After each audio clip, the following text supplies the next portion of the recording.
아마 오늘 이렇게 많은 분들 모인 게 드문 일인 것 같아요. 대한민국의 복지를 걱정하고 또 함께 복지국가를 만들어 나가려고 하는 시민사회단체가 이렇게 많이 모인 것은 참 오래간만인 것 같습니다. 그만큼 또 대한민국의 복지가 위기에 처해 있다는 것을 반증하는 것이기도 하다는 생각도 듭니다. 박근혜 정권의 증세 없는 복지의 허상은 이미 파탄이 났습니다. 참 답답하고 통탄할 일이지만 한편으로는 이 때문에 대한민국 건국 이후 처음으로 증세를 포함해서 복지 문제를 근본적으로 논의할 수 있는 계기가 마련되었다는 것은 한편으로 또 다행스러운 일이라고도 볼 수 있을 것 같습니다. 그런 기로에 서 있습니다. 있는 복지마저 포기할 것인가 아니면 정말 정의로운 복지국가로 갈 것인가를 결정짓는 순간에 와 있는 것은 아닌가 그렇게 평가를 합니다. 여당 대표들이 증세 없는 복지를 비판했을 때 다행이다라는 생각이 들면서도 걱정을 했는데 역시 우려했던 대로 구조조정이라는 방향으로 귀결되어 있는 것 같습니다. 구조조정이라는 표현이 굉장히 그럴듯한데요. 복지 포기와 다를 바 없는 이야기라고 생각합니다.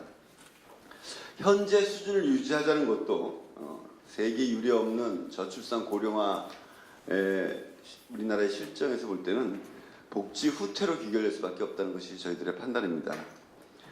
불공정 조세에 기반한 저부담 저복지에 주저앉아 있다라는 것밖에 되지 않는다는 판단이죠. 이제 정말 세금과 복지를 함께 논의해야 하고 또 정의로운 조세 제도를 설계해야 할 시점에 와 있습니다. 국민은 부자 증세가 선행되고 제대로 복지에 쓰인다면 십시일반의 보편 증세도 흔쾌히 동의할 것이라고 저희는 믿고 있습니다. 물론 무조건 증세만 하자는 것은 아닙니다. 세출 구조 개혁이 함께 이루어져야 한다고 판단하고 있습니다. 어디에 재정을 더 많이 쓸 것인가 하는 문제이죠. 그 효과가 미미한 경제 활성화라는 명목으로 기업에게만 혜택이 집중되게 할 것인지 아니면 서민 주머니를 먼저 채울지를 결정해야 한다고 생각합니다. 소득 주도의 성장을 지금 집권당도 이야기를 하고 있는데 그것이 진심이라면 서민을 위한 복지 우선의 세출 개혁이 이루어져야 한다고 생각하고 있습니다. 또한 증세를 하게 되면 그 돈이 나의 복지를 위해서 쓰여진다는 신뢰가 필요하다고 생각합니다. 반드시 복지만을 목적으로 하겠다는 신뢰를 보여주고 또 방식 역시 누진적으로 해서 형평성을 회복해야 할 것입니다. 그렇게 해야 부자 증세에서 또 시민들도 복지 재정의 확대에 참여하는 보편 증세로 나아갈 수 있다고 생각합니다. 그래서 정의당은 그 대안으로 사회복지세를 제안했는데요. 이 부분에 대한 여러분들의 특별한 관심도 오늘 이 자리를 빌어서 부탁드리겠습니다. 중부담 중복지니 고부담 고복지니 이런 이야기가 나옵니다. 최근에 또 최경환 부총리가 당국이 이미 고복지라고 얘기했는데 그런 말은 전형적으로 국민을 속이는 일입니다. 보편주의 복지국가로 가는 도중에 적어도 복지 지출을 그리고 또 국민 부담도 OECD 평균 수준까지 가야 한다는 생각이 듭니다. 얼마 전에 OECD 며칠 되지 않았죠? 보고가 있었습니다만 우리가 모든 면에서 최하위권에 머물고 있습니다. 저는 이 자리에 모인 분들이 대한민국 복지를 가장 걱정하는 분들이고 또 복지국가를 앞장서서 만들어 나갈 분들이라고 믿고 있습니다. 오늘 이 자리가 한 번에 만들면 그치지 않고 복지국가를 위한 연대로 나아가기를 또 기대해 보기도 합니다. 정의당이 미력이지만 또 원내 현재 유일 진보 정당으로서 그리고 또 복지국가를 앞장서서 이끌어 나가겠다는 복지국가 선도 정당으로서 최선을 다할 것을 약속드립니다. 저희 정의당의 기치가 정의로운 복지국가 건설입니다. 그래서 저희가 가장 가깝게 함께 해야 될 분들이 바로 이 자리에 오신 분들인데 그동안에 저희가 좀 많이 소홀했습니다. 하여튼 오늘을 계기로 해서 복지국가 건설에 좀 더 협력하고 또 힘을 모을 수 있는 계기가 되기를 바랍니다. 잘 아시다시피 지금 한국 사회는 전환점을 맞이하고 있습니다. 특히 복지 의제와 관련해서는 지금 분기점이 되고 있지 않나 그런 생각을 합니다. 박근혜 대통령은 여전히 증세 없는 복지를 고집하고 있고 또 복지가 이 정도면 충분하다는 경제수장의 목소리도 나오고 있습니다. 부자 감세로 비롯된 구조적인 재정 적자를 복지 과잉 때문이라 이렇게 호도하면서 이 분기점에서 복지 후퇴로 길을 열심히 내는 그런 세력이 있습니다.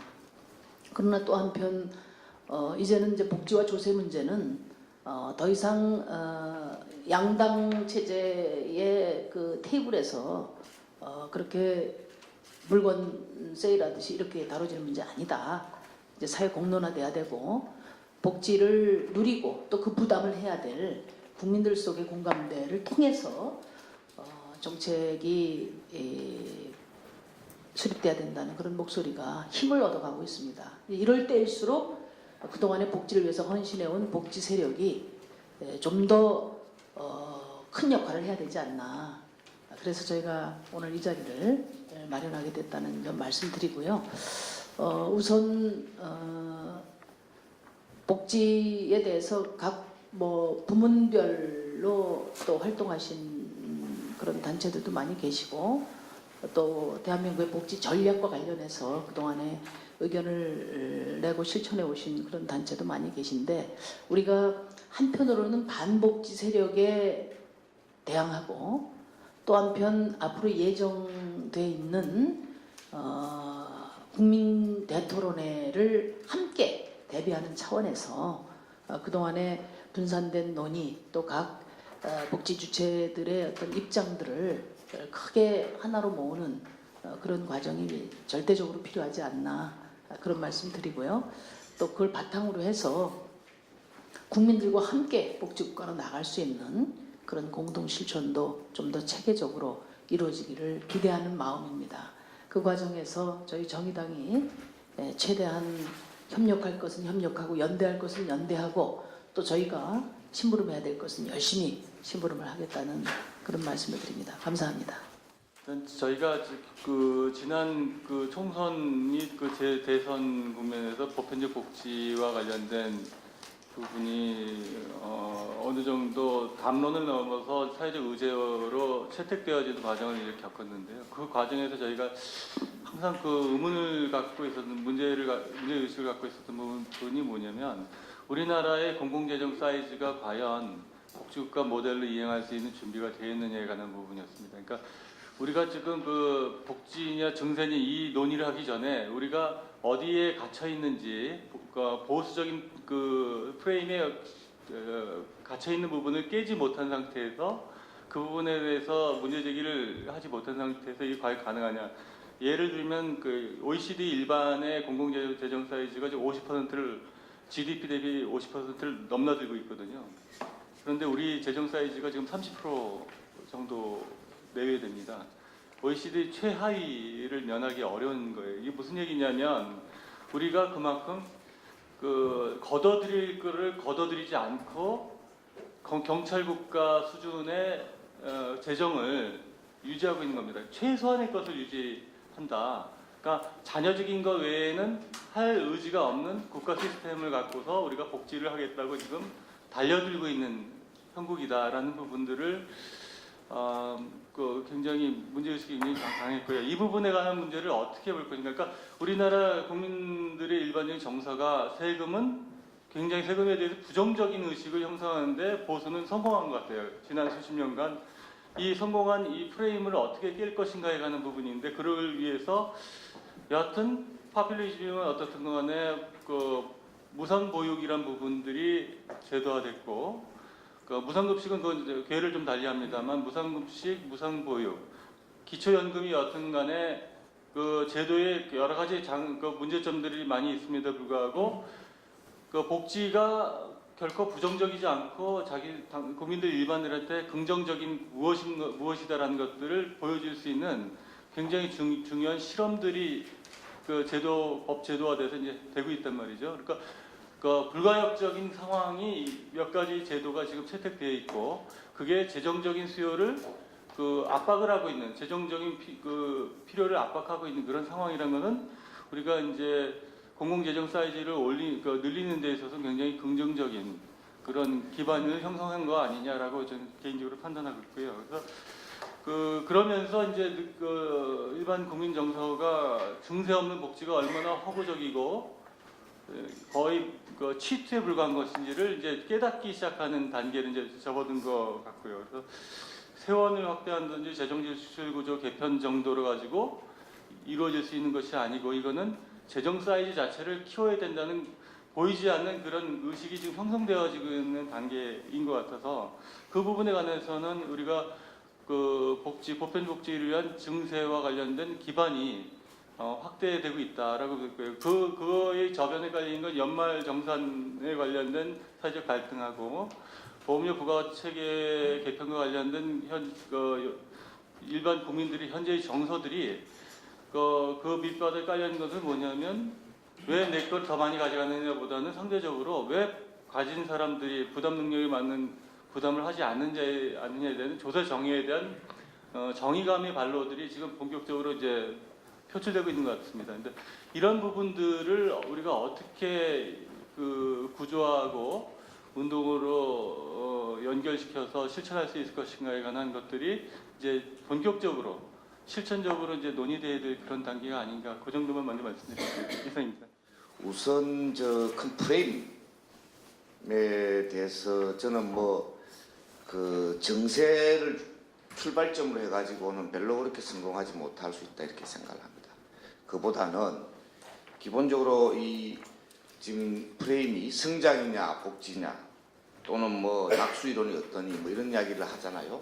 수출주도 성장 어쩌고 이런데 그걸 정확하게 이야기해야 된다. 어떤 분들은 뭐 얼마 전에 보니까 프레임을 바꿔야 된다고 하면서도 뭐 소득주도 성장 이런 이야기도 하는데 뭐 그 말도 맞긴 하지만 그거 갖고 부족하다. 정확하게 이야기해야 된다. 정확하게 이야기하면 임금주도 성장 이 프레임을 정확하게 경제 정책의 프레임을 바꿔야 된다는 점을 명확히 해야 된다. 그리고 또 한편으로는 복지냐 성장이 있다고 잘못된 프레임을 또 확실히 과감하게 깨는 복지 기반 성장 이런 정도를 경제정책의 프레임 확실히 가야 된다 이렇게 보고요. 돈을 만들어야 되잖아요. 돈은 오늘 뭐 키워드를 잘 잡은 것 같아요. 조세정의 이렇게 키워드로 굉장히 좋은 키워드다. 조세정의로 가는데 문제는 정세 논의로 가는 방식도 굉장히 함정에 빠질 우려가 있습니다. 저들이 짜놓은 프레임에. 그래서 그것도 기본적으로 조세정의의 핵심은 부자 감세 철회로 1단계를 잡아야 되는 거 아니냐. 부자 감세 철회를 1단계로 잡고요. 그 다음에 부자 정세로 가야 되고요. 그리고 꼼수 정세를 반대하는. 그리고 서민 정세는 우리가 먼저 주도적으로 계속 이야기할 문제는 아니다라고 생각을 합니다. 그러나 그게 꼼수 정세를 반대하면 전체적으로 아마 뭐 서민 정세로 일부 가는 문제들에 대해서는 비례의 원칙에 따라서 뭐 가는 거는 조세 정의에 적합한 이야기가 되는 거죠. 그래서 키워드를 그래 잡는 게 맞지 않겠나 생각을 합니다. 그래서 조금 더 큰 흐름을 잡으면서 지금이 아까 전환기라고 누가 말씀하셨는데 실제로 전환기입니다. 여기서 진보정당이 그 진보정당으로서의 정체성을 분명히 하면서 임금주도 성장, 복지기반 성장, 조세정의, 그리고 부자정세 철회, 부자정세 꺼서 부자정세까지 나아가는 이런 정도의 순환 구조로 굉장히 과감한 배팅을 해야 된다 생각합니다. 이상입니다.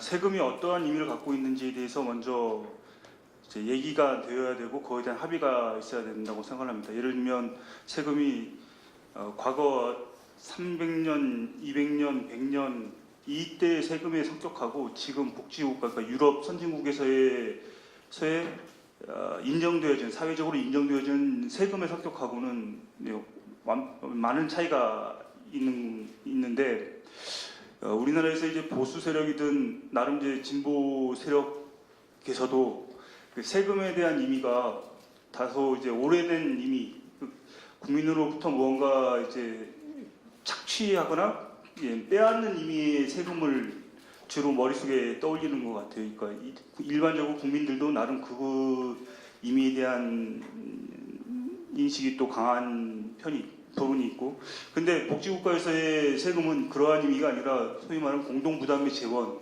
의미가 보다 더 강하고 한 50년 전부터 그러한 부분이 점점 확대되어 왔습니다. 그리고 실질적으로 그에 대한 사회에서의 국가를 통한 아니면 사회를 통한 실질적인 자원의 배분이 있었기 때문에 즉 세금을 통해 가지고 뭔가 얻을 수 있는 그 결과들이 있었기 때문에 그에 대한 그러니까 증세에 대한 반대가 국민적 반대가 그다지 없었던 거죠.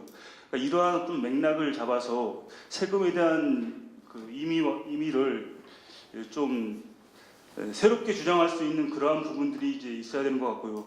그다음에 세금에 관련되어진 여러 가치들, 예를 들면 우리는 이제 진보 세력에서는 평등이라는 걸 주장을 하는데 평등을 주장하게 되면은 부자 증세에 대해서 말할 때 나름 이 논리적인 그 괴리감이 있습니다. 그러니까 왜 동등하게 받을 것은 동등한데 왜 그 내는 것은 동등하지 않느냐는 평등하지 않느냐라는 얘기가 나올 수 있는 거죠. 그래서 그 부분에 대한 고려도 해야 되는 거고, 그러니까 부자 증세를 하기 위한 그 가치의 의미가 진보가 주장하는 그런 평등의 의미보다는 다른 어떠한 가치에 대한 대안적인 가치, 그러니까 조세와 연결된 세금과 연결된 가치를 우리가 제시할 수 있는 부분이 있어야 되는 거고, 좀 더 나가면 보편적이냐 선별적이냐에 관련돼서도 조세를 통해 가지고 설명할 수 있는 패러다임이 있어야 된다라는 거죠. 그러니까 그러한 좀 보다 심도 깊은 좀 더 낮은 의미에서의 그 설명 패러다임이 있어야지만 국민들을 설득하는데 좀 더 쉬운 그러니까 납득할 수 있는 뭔가를 제시할 수 있지 않는가, 그런 부분에 대한 고려가 있어야 되는 거고, 그 핵심에는 세금을 이용한 어떠한 공적인 일을 하는 게 합리적이다라는, 그러니까 개별적으로 어떠한 자기의 문제를 해결하는 게 아니라 공동 부담의 형태로 세금을 통해서 해결하는 게 훨씬 합리적이다. 경제적으로도 합리적이고 사회 통합적으로도 합리적이고 사회를 바꾸는 데에도 보다도 합리적이다라는 그러한 의미의 그 설명들을 할 수 있어야지 되는 게 아닌가라는 생각이 듭니다. 그러한 이제 첫 번째 우리 해야 되는 게 이제 조세에 대한 그런 의미 재구성이고요. 그 다음에 나오는 게 이찬진 선생님께서 말씀하신 공공재정의 규모 확대, 그 다음에 그거에 이어가지고 부자 증세냐 보편 증세냐에 관련된 비율 조정, 그리고 뭐 조세와 사회보험료도 일종의 조세의 성격을 갖고 있기 때문에 조세와 사회보험료의 비중을 어떠한 식으로 구성해 나갈 것이냐에 대한 고려들 합의를 해야 되는 거고 논의를 해야 되는 거고, 그 다음에 세금 주체에 관련돼 가지고도 이제 많은 부분은 국민, 기업, 국가 크게 세 가지로 얘기를 하는데, 국가는 실질적으로 돈이 없잖아요. 국가의 돈은 국민으로부터 나온 것인데 그 연결고리가 좀 애매하게 얘기가 되어지는 것 같아요. 그러니까 국가가 부담을 해야 된다라는 의미는 궁극적으로는 국민이 돈을 모아서 국가에게 넘기는 거고 국가가 이제 그 돈을 가지고 사용을 하는 건데, 국가가 실질적인 주체로 나서게 되면 의미가 좀 애매해지는 거죠. 국가의 돈은 국가가 마음대로 할 수 있는 게 아닌데, 그러한 의미에서 주체에 관련된 논의들도 한번 되짚어봐야 되는 것 같습니다. 그리고 1단계의 특징은 대한민국의 복지 제공 방식을 어떤 노선으로 할 것이냐, 보편적으로 할 것이냐, 혹은 기존 방식에 선별적으로 할 것이냐에 있어서의 일종의 역전이 일어난 거죠. 그래서 근소한 차로 저는 보편복지가 판정성을 했다고 생각합니다. 그래서 비록 박근혜 체제에서 일부 복지가 공약에 비해서는 후퇴하고 있지만 기존에 비해서는 보편 혹은 준보편 방식으로 진행되고 있는데, 문제는 복지 재정에서는 계속 정체된 상태가 있는 거죠. 이로 인해서 여러 가지 문제가 발생하고 있다고 봅니다. 그래서 올해부터 새로운 2단계라고 규정을 한다면 두 가지 쟁점이 조성되고 있다고 봐요. 하나는 저쪽에서 결국 보편 복지를 공격할 때 이미 복지 체험이 진행되고 있기 때문에 급식이나 보편에 대한 직접적인 공격은 어렵다고 봅니다. 그런 면에서 이제 우회적인 공격이 바로 서비스 질이지요. 무상급식 질이라든지 최근에 아동학대를 계기로 해서 무상보육의 원인을 돌린다는 등 해서 결국은 선별복지를 공격하되 그것의 그 이유를 이제 서비스 질로 삼고 있는 거죠. 거꾸로 얘기하면 사실 이 보편복지가 저희가 재정적으로만 공공화시켰지 복지 서비스는 엉망이지요. 그런 면에서 저희들 과제라고 생각이 들어요. 그리고 또 복지재정 확충이라는 건 특히 박근혜 정부도 지금 재정이 부족해서 어렵지만 보편복지 입장에서 더 큰 심각한 과제죠. 저희가 박근혜 복지에 머무는 게 아니지 않습니까? 그보다도 훨씬 큰 복지를 해야 될 것이기 때문에 복지재정 확정, 증세를 포함한 복지재정 확충은 굉장히 중요한 문제라고 생각합니다. 그러면서 2단계로 한다면 기존의 보편복지가 성과를 이루었던 사회 서비스 분야에서의 서비스 질을 강화시키는 문제, 국공립을 확대한다든지 종사자들의 처우를 개선한다는 문제가 필요하고, 두 번째는 재정 확충에 나서야 된다고 봅니다. 사실은 복지 영역에서는 시민사회단체나 진보 진영에서 일관된 목소리가 있어요. 쭉 뭐 오랜 역사가 갖고 있는데, 이 재정 확충에 대해서는 이런 활동 경험이 충분치 않다 보니까 굉장히 의견이 갈래로 있다고 봅니다. 저희 단체 입장에서는 재정 확충에 있어의 증세 문제는 전공법으로 돌파할 수밖에 없는 상황이라는 생각을 가지고 있습니다. 아까 이찬진 선생님도 얘기하시는 것처럼 이 연말 정산을 조세 불신으로만 해석할 것이냐, 오히려 적극적으로 조세 정의에 대한 에너지가 분출된 것이다 라고 해석을 한다면 이것이 세금 거부로 해석할 것이 아니고 정당하게 세금을 걷는다면 세금을 더 내게 하는 에너지로 삼을 수 있다는 거죠. 그리고 또 한편에서는 복지 체험이 증가되면서 내가 이 복지를 지속 가능하게 누리기 위해서는 어디선가 세금이 늘어야 된다는 것들에 대해서 국민들은 충분히 이제 느끼기 시작하고 있다고 생각합니다. 복지 체험에 대한, 복지 지속 가능에 대한 이런 소명 의식이 저는 국민들한테 생기고 있다고 봐요. 그래서 이런 조세에 대한 정의감, 그리고 복지 체험을 저는 이건 뭐 정세 판단에 차이가 있겠습니다만 신뢰하고 증세 문제를 적극적으로 돌파할 수밖에 없다고 생각합니다. 저희는 그래서 뭐 정의당에도 그 의제를 채택하고 있지만 복지에만 쓰는 사회복지세 도입 등을 비롯해서 중간계층부터 누진적으로 참여하되 복지에만 쓰는 것으로 못을 박아서 증세 운동을 펴자고 제안을 하고 있습니다. 마지막으로 이 복지재정 확충이나 증세 관련돼서는 저희가 시민단체 활동을 해보면서도 이런 난관들을 경험하게 됩니다. 복지 영역과 달리 여기는 우리 안에 공감대를 마련하기가 쉽지 않겠더라고요. 사실 저희 노선하고 지금 박사원 선생님 말씀 노선하고는 굉장히 차이가 납니다. 저희가 비판하는 노선이죠. 구레이 노선이라고. 이게 뭐냐면 포괄적으로 부자 감세를 해서 과연 부자 감세 철회와 부자 증세를 실현할 수 있는 에너지를 우리 사회에서 어떻게 만들어낼 수 있을까에 대해서 저희는 의구심을 가지고 있습니다.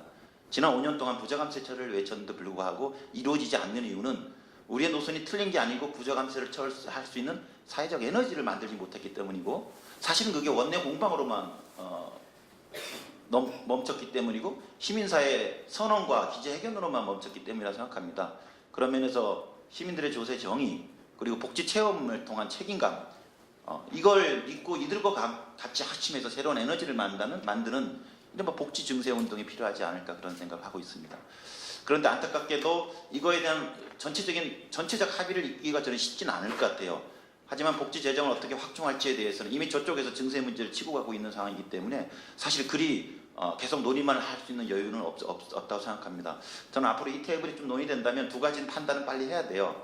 하나는 포괄적인 대응 기구로서 종합적인 공동 의제를 마련할 수 있다고 하면 저는 이 테이블에서 공동 대응이 필요하고, 그렇지 않고 여기서 계속 의견이 분분해서 오히려 공동 대응을 하는 데 있어서 시간 지체만 이루어진다면 각각의 단체들이, 공감대를 가진 단체들이 자기 의제를 가지고 활동을 하고 시민과 만나는 것, 그리고 그 속에서 실천 속에서 검증을 받으면 그런 검증받은 걸 존중해서 또 다시 또 큰 세력으로 모이고, 이런 의사 판단이 저는 올 상반기 내에는 좀 있어야 되지 않는가 그런 생각을 하고 있습니다. 민변에서는 최근에 이제 예산 낭비를 방지하는 것이 국민에게 조세에 대한 신뢰를 줄 수 있기 때문에 그 MB 자원외교 관련해서 형사고발을 한다든가, 재원 낭비를 아니면은 뭐 가리왕산에 대해서 지금 동계올림픽 시설을 3주 사용할 것을 하기 위해서 굉장한 재원 투입하고 있는 부분 중단하라는 주민감사 청구한다든가 그런 활동을 하고 있습니다. 근데 저희가 이제 복지를 위한 증세 관련 운동을 하면서 굉장히 요즘에 힘들다고 생각하는 게 다 지금 말씀하시는 것처럼 원하는 우리가 필요한 복지 사이즈에 비해서 재정 규모가 굉장히 작기 때문에 굉장히 많은 정도의 증세가 필요한데, 결국 모든 단체들이 지금 뭐 지출부터 줄여야 한다, 아니면 부자 증세를 먼저 해야 된다, 아니면 보편 증세를 해야 된다라고 주장을 하시지만 저는 우리 목적지는 같다고 생각합니다. 상당한 정도의 재정 사이즈를 아까 이찬진 위원장님 말씀하신 것처럼 늘려서 복지를 늘리자는 거 아닙니까? 그런데 이거를 여러 데이터를 보면 부자 증세만 가지고는 우리가 원하는 정도의 복지 재정 사이즈가 나오지 않습니다. 그래서 결과적으로는 보편 증세까지 가야 하는데, 그런데 문제는 아까 말씀드린 것처럼 국민 여러분들 중에는 고민점이 이제 이미 이러한 정도에 나아가신 분이 있고, 그러지 않으면 나는 국가 못 믿겠으니까 세금 못 내겠다, 나는 사보험이나 들란다 하시는 정도에 아직 머물러 계신 분이 있고, 여러 가지 뒤죽박죽이 한꺼번에 진행되는 상황이기 때문에 그 복지 논의가 나온 뒤에 국민 여러분들의 그 고민 수준이 여러 개가 혼재되어 있기 때문에 굉장한 정도의 조세 저항이 있다는 거죠. 그래서 저는 우리가 원하는 목표 지점까지 가기 위해서 지금이야말로 정말 우리가 전략을 잘 짜서 영리하게 증세 운동을 해야 되지 않을까 생각을 하는데요. 좀 더 구체적으로 말씀을 드리면, 일단 지금 정부가 진행하고 있는 증세 방향에 대해서 반대하지 말고 저는 잘한다, 잘하는 건 잘한다라고 과감하게 얘기를 해야 되지 않나 생각합니다. 예를 들면 정부에서 지금 한 소득공제, 연말 소득공제는 중산층 증세였죠. 그리고 담배세 올린 건 서민 증세입니다.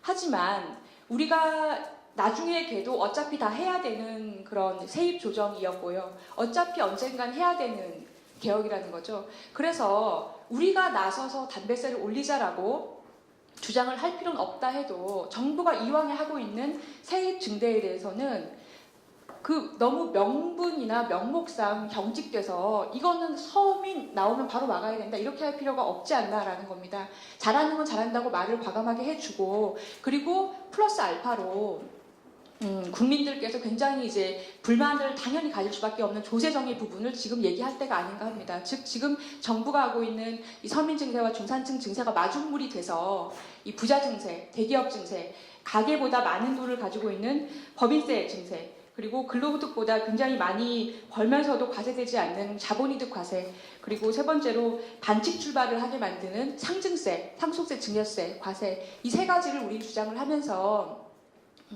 지금의 정부가 하는 것을 마중물로 해서 그 분노를 통해서 이 대기업 증세나 자본이득 과세가 이루어지게 해야 되지 않나 생각을 하고요. 그래서 이제 저는 강조하고 싶은 것이 지금 정부가 하는 그 증세 방향에 대해서 우리가 반대할 필요는 없는 게 아닌가, 이게 제 의견입니다. 그것에 내 세금이 나가는 거에 대해서 아깝지 않겠죠. 그러나 복지를 다수가 받는 입장에서 복지 자체를 반대하는 게 아니라 복지가 쓰여져 될 곳에 제대로 쓰여지지 않는 것에 상당수의 사람들은 문제 제기를 합니다. 저는 복지의 문제는 바로 정부가 관리와 감독을 잘 못하고 있기 때문에 생기는 문제라고 생각을 합니다. 저는 지금도 현장에서 사회복지사로 일을 하고 있는데요. 예를 들면 관리는 이런 거죠. 우리가 사회복지 이야기를 하면서 놓칠 수 없는 게 서비스의 질이에요. 아까도 앞전에 말씀하셨지만 그 사회복지 서비스를 현장에서 실현하고 있는 사람들은 사회복지 종사하고 있는 노동자들입니다. 2013년에 사회복지 공무원이 줄줄이 자살을 할 때 그때 국가가 많은 걸 발표했지만 그 중에 하나가 종사하고 있는 노동자의 근로조건을 개선하겠다. 그리고 나서 한 것이 무엇입니까? 없었습니다. 지금도 연장수당, 휴일 근무수당 이런 거 제대로 지키지 못하고 있어요. 국가가 운영하는 기관에서도 그 근로기준법도 제대로 지키지 못하고 있는 것이 현실이고요. 또 하나, 올해 2월 달부터 지금 장애인 부문 쪽에서는 장애인의 일상생활을 도와주고 있는 활동보조인들에 대해서 시간당 급여를 200원을 인상시켜줬어요. 근데 정부가 해줬냐? 그 200원을 인상하기 위해서 서비스를 받기 위해서 장애인분들이 자부담을 내고 있는데 자부담금이 올랐어요. 그러면은 활동보조 임금을 누가 올려준 겁니까? 정부가 올려준 것입니까? 아니면 서비스를 받고 있는 장애인이 올려준 것입니까? 바로 이런 시간이 짧아서 일일이 열거할 수 없지만 정부가 복지 부분에서 제대로 관리하고 있지 못한 부분이 상당히 많습니다. 또 하나는 감독을 하지 못하고 있는 것도 있습니다. 사회복지에 종사하고 있는 사람들한테 임금에 대한 임금 가이드라인은 정부가 매년 일방적으로 발표하고 있습니다. 그런데 그 임금 가이드라인을 정하는 사람의 당사자, 사회복지 현장에서 일하고 있는 당사자들은 전혀 자기의 소리를 내지도 못하고 있고 반영하지도 않고 있고 정부가 일방적으로 발표를 하는데 그나마도 강제성이 없습니다. 보다 좋은 근로조건을 따라서 지역으로 옮겨가는 현상까지 빚어지고 있습니다. 이런 정부의 관리와 감독이 제대로 되고 있지 못하기 때문에 우리가 사회복지 안에서 아직도 곳곳에 제대로 실현되지도 못하고 있는데 증세를 해야 된다 이런 얘기를 한다면 누가 여기에 맞다고 하겠습니까? 그러나 저는 반대하는 것은 아닙니다. 내가 받을 수 있는 복지라면 돈을 조금 더 내서라도 증세를 해서라도 내가 받을 수 있다면 좋겠죠. 올리는 거에만 연연하지 말고 아까 장애인 활동보조 임금 말씀드렸지만 정부가 올리는 것이냐 서비스를 받는 사람이 올리는 것이냐 정부에서 이제는 관리와 감독을 철저히 하는 그런 것이 전제되지 않는다면 의미가 부족할 것 같습니다. 그래서 아마 포괄적 고민을 하는 단체 중에 하나로 여기에 와 있는 것 같습니다.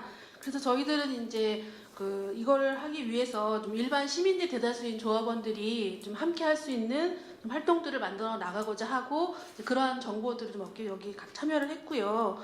이제 실제로 앞에서도 말씀하셨지만 일반 시민들은 세금을 잘 모릅니다. 저도 이번에 연말정산 파동을 겪으면서 세금이라고 다시 한번 봐야겠다라는 그런 생각을 할 정도로 무지했던 게 사실이었고 또 한편으로는 정부가 알아서 잘하겠거니라는 얄팍한 믿음도 있습니다. 그렇지만 전반적으로 세금에 대한 부분들은 긍정적이기보다는 좀 부정적인 인식들이 강한 게 사실이고 잘 모르는 것도 사실인 것 같습니다. 그렇지만은 이제 의무급식의 예를 들어본다면 많은 이제 시민들이 국민들이 내가 추가 부담을 하더라도 급식의 질 또는 의무급식 확대에 대해서는 긍정적인 평가를 하고 있는 것처럼 복지에 대해서도 이미 보편적 복지라는 것들은 이미 인식을 하고 있고 일부는 복지에 대한 혜택들을 받고 있는 경우 이미 받아봤기 때문에 그거에 대한 생각들은 굉장히 긍정적일 것 같다는 생각이 들고요. 그렇다라고 하면은 이미 복지에 대한 긍정적인 반응들을 보이는 국민들에게 좀 보다 정확하게 국민들이 정말 뭘 원하고 있는지 어떠한 복지를 원하고 있는지를 좀 파악을 해야 되고 또 이러한 것들을 국민들과 좀 합의하고 공유하는 부분들이 필요하지 않을까 싶습니다. 어쨌든 세금을 내는 당사자는 국민들이고 이번에 연말정산 파동을 보더라도 많은 분들이 잘 모르는 상태에서 실질적으로 나는 해당이 안 되지만 세금 폭탄이라는 단어 하나만으로 나도 불이익을 받는 것처럼 오해하는 경우도 있었고 일정 부분 그런 것들이 국민들에게는 이제 세금에 대한 의심과 부정적인 인식을 확산시켰던 부분들이 있었기 때문에 이제 증세 문제에 있어서는 좀 정치적인 물론 당별로 또는 여당이 야당이라는 측면에서 관점들이 좀 다르시겠지만 정치적인 관점보다는 좀 국민의 입장에서 복지나 증세 문제가 잘 논의됐으면 하는 이제 그런 바람이고요. 저는 협동조합의 조합원의 한 사람으로서 협동조합이라는 건 그렇잖아요. 개인이 혼자서 풀 수 없는 문제를 함께 했기 때문에 해결될 수 있다는 거 이미 경험한 사람들이고 많은 시민들이 이런 경험을 했으면 좋겠습니다. 그리고 복지도 비슷한 거죠. 내가 경험을 했기 때문에 함께하면 더 나은 복지를 얻을 수 있겠다라는 그런 신뢰와 믿음이 함께 해야만 복지의 확대 또는 도세 정의, 증세 이런 부분에 있어서도 국민적 합의가 있지 않을까 생각을 합니다. 네, 그런 그 자리에 정당과 청년위원회 그리고 정부 기관이라든지 지자체에서도 참여를 해서 청년 복지에 대해서 많은 논의를 해주셨는데 사실 그 자리에서도 저희가 문제 제기를 했던 부분이 재원 마련에 대한 부분은 전혀 언급이 없었다는 부분이었어요. 네, 근데 요즘 들어서 증세 논의가 활발하게 이루어지고 있고, 또 복지 확충이 되어가면서 사람들이 복지에 대한 인식도 활발하게 이루어지고 있는 것 같은데 사실 저희들은 국민들이 지금 선별복지와 보편복지에 대해서 정확하게 인식을 갖고 있는가에 대해서도 사실 의문의 여지가 많이 있는 부분이라고 생각을 합니다.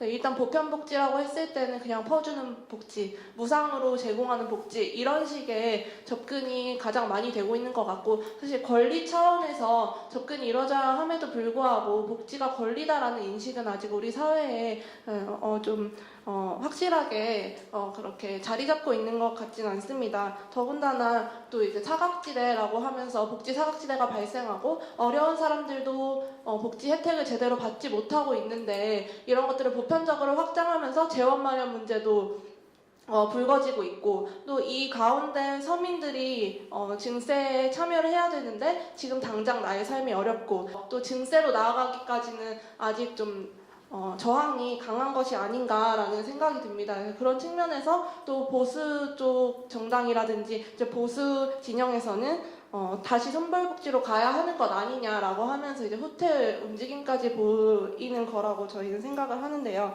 그래서 이런 움직임을 바탕으로 정말 무상급식이 완전히 없어지는 않겠지만 70% 그렇게까지 후퇴할 가능성은 있지 않나. 그래서 지금 복지 확대 같은 경우에는 현재 시행되고 있는 복지 제도를 잘 시행될 수 있도록 피드백 과정을 강화해서 그것을 견고하게 만들어가는 가운데 또 보편적으로 나아갈 수 있는 부분에 대해서는 국민들의 동의를 바탕으로 좀 점차 확대해 나가는 것이 필요하다고 생각을 하고요. 또한 이 가운데서 지속 가능한 복지라는 것이 재원 마련을 이야기하지 않고는 불가능하다라는 인식을 사람들에게 심어줘야 되는 것이 아닌가라는 생각이 듭니다. 그래서 지금 당장은 서민 증세라고 하면서 정부에서 내세우고 있는 그런 증세 방안들이 상당히 국민들로 하여금 조세 저항을 불러일으키고 있지만 지금 당장 또 이제 국회라든지 중산층이라든지 이런 사람들의 힘을 얻어서 비과세 감면 혜택을 처리한다거나 또 법인세라든지 최고 세율 구간 조정이라든지 이런 적극적인 대안들을 야당에서 제안할 수 있어야 할 것 같고요. 또 이 가운데 국민들이 너무 나한테 세금을 내라는 그런 부담을 갖지 않도록 하는 한도 내에서 또 장기적으로는 보편적인 증세로 나아가야 한다. 여러분들도 지금과 같은 복지 혜택을 누리기 위해서는 증세에 동참해야 한다는 인식을 좀 더 확장시켜 나가는 것이 야당이 해야 될 일이 아닌가라는 생각이 듭니다. 어쨌든 뭐 박근혜 정부가 출범을 하면서 뭐 경제 민주화나 복지 공약의 혜택을 사실은 본인이 가장 많이 본 사람 중에 하나라고 생각을 하는데 이게 이제 실현 가능성이 전혀 없다는 것은 뭐 많이 알고 있었던 문제였던 거고 보건의료 분야에서 가장 대표적인 공약이라고 하는 것이 사실은 4대 중증질환 100% 국가 보장 부분이었는데 사실 이것도 거의 이제 폐기된 상황인 것이죠. 그래서 지금 뭐 경제 위기가 굉장히 심각하고 빈부격차가 굉장히 심화되고 있는 상황에서 이런 이 계층 간의 양극화나 빈곤의 이제 심화 같은 문제들을 좀 해결하기 위해서는 사실 복지 확대나 그다음에 분배 구조를 좀 개선할 과제가 분명히 필요할 거라고 생각을 하고 그러한 국민들의 요구 그다음에 진보 진영 안에서도 이런 것들을 어떻게 깊은 논의를 통해서 해결할 것인가에 대한 논의가 활발하게 이루어진 것 같고 사실 오늘 이런 자리가 그런 논의를 하는 이제 진보 진영 안에서 이런 논의를 하게 되는 이제 출발이라고 생각을 합니다. 집권 초기에 어쨌든 박근혜 정부가 투자 활성화 대책이라는 이름으로 사실 보건의료는 현재 지금 민영화의 대상입니다. 그래서 건강보험을 좀 중심으로 요즘 개편안 관련한 논란이 있긴 합니다만 그 중심을 좀 본다면 이 민영화의 대상이 되었기 때문에 이제 건강보험이라는 사회보험의 기능이 좀 축소될 상황에 좀 놓여 있고 이미 이제 사실 의료 서비스가 많이 상업화되어 있는 상황에서 건강보험이 좀 제 기능을 하는 데 있어서 좀 제한적인 상황이고 여기다 이제 민영화까지 가세가 된다면 사실 파장이 이제 공보험의 어쨌든 붕괴로 귀결될 확률이 되게 높다는 것. 복지국가 내에서 이 사회보험이라든지 공공성의 부분을 어떻게 우리가 봐야 될 것인지에 대한 논의가 필요할 것 같다는 좀 생각이 들고요. 그래서 저희 단체에서는 의료 민영화 저지나 건강보험의 좀 공적 기능을 강화할 수 있는 이런 활동에 좀 집중을 하고 있고 사실 지난해는 진주의료원이라든지 카프병원 같이